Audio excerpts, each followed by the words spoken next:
बंड पुकारलं, सावकारशाहीच्या विरुद्ध बंड पुकारलं, आदिवासींवरती होणाऱ्या अत्याचाराविरुद्ध त्यांनी बंड पुकारलं. आदिवासीच्या जमिनी सावकारांनी ज्या बळकावल्या होत्या त्या बळकावलेल्या जमिनी सावकारांच्या ताब्यातून, इंग्रजांच्या ताब्यातून आदिवासींना देण्याचं काम त्या राघोजी बागरेंनी केलं. त्यासोबत त्यांचे साथीदार राया ठाकर होते. कारण राया ठाकर यांचं नाव आपण घेतलं पाहिजे. जोपर्यंत राया ठाकर यांचं नाव घेत नाही तोपर्यंत अध्यक्ष राघोजी बांगरे यांचा इतिहास पूर्ण होणार नाही. त्यामुळे आपण राघोजी बांगरेची जयंती साजरी करत असताना किंवा कोणते कार्यक्रम घेत असताना राया ठाकर यांचं नाव घेतलं पाहिजे आणि त्याचा फोटो तिथं लावला पाहिजे. त्यासोबत सोमाराव महान यांनी आदिवासीच्या न्याय हक्कासाठी लढाई लढली, आदिवासींना न्याय देण्याचं काम केलं. त्यासोबत ज्यांनी जल जंगल जमीन वाचवण्यासाठी ज्यांनी उलगडण केलं, जसं बिरसा मुंडांनी उलगडण केलं ते राघोजी बांगरेंनी बंड केलं होतं. म्हणजे बंड आणि उलगडण याच्यात फरक आहे. बंड करणे म्हणजे रात्रीच्या वेळेस सर्व आजूबाजूच्या गावाच्या आदिवासी बांधवांना एकत्र करून एकाच वेळेस इंग्रजांच्या विरुद्ध तीर कामान किंवा गलवणी हल्ला करणे म्हणजे त्याला बंड करणे. ते अध्यक्ष राघोजी बांगरेंनी बंड केलं आणि इंग्रजांना आदिवासी भागातून सळो की पळो करून सोडलं. त्याचप्रमाणे धरती आबा बिरसा मुंडा यांचा जन्म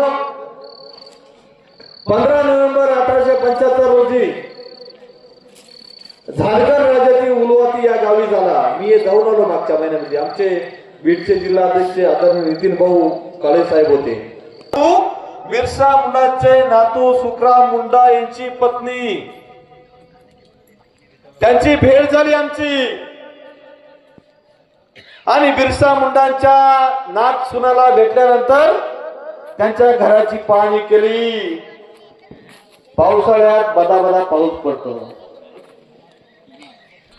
आणि इकडे केंद्र शासन म्हणतं बिरसा मुंडाच्या नावाने महत्व कमी करण्यासाठी ज्या RSS या संघटनेने, वनवासी या कल्याण आश्रम संघटनेने संयुक्त राष्ट्र संघाला इंग्लंडला ठराव दिला होता की भारतात आदिवासी हा तर मोठ्या प्रमाणात थाटामाटात आदिवासी संस्कृती, आदिवासी अस्तित्व, आदिवासी अस्मिता टिकवण्यासाठी हा साजरा केला जातो. त्या माध्यमातून संयुक्त राष्ट्र संघाला इंग्लंडला हा अहवाल केला जातो.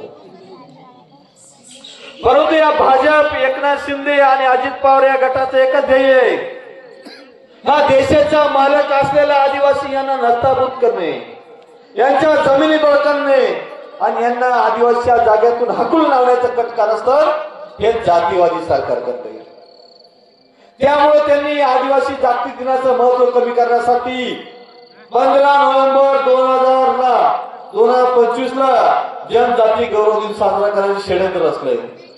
आपण कोणीही या बीजेपी, राष्ट्रवादी, शिवसेनेच्या नादीने लागता जनजाती गौरव दिन साजरा न करता बिरसा मुंडा यांचा इतिहास जिवंत ठेवण्यासाठी धरती आबा बिरसा मुंडा यांची जयंतीचा उत्सव साजरा केला पाहिजे.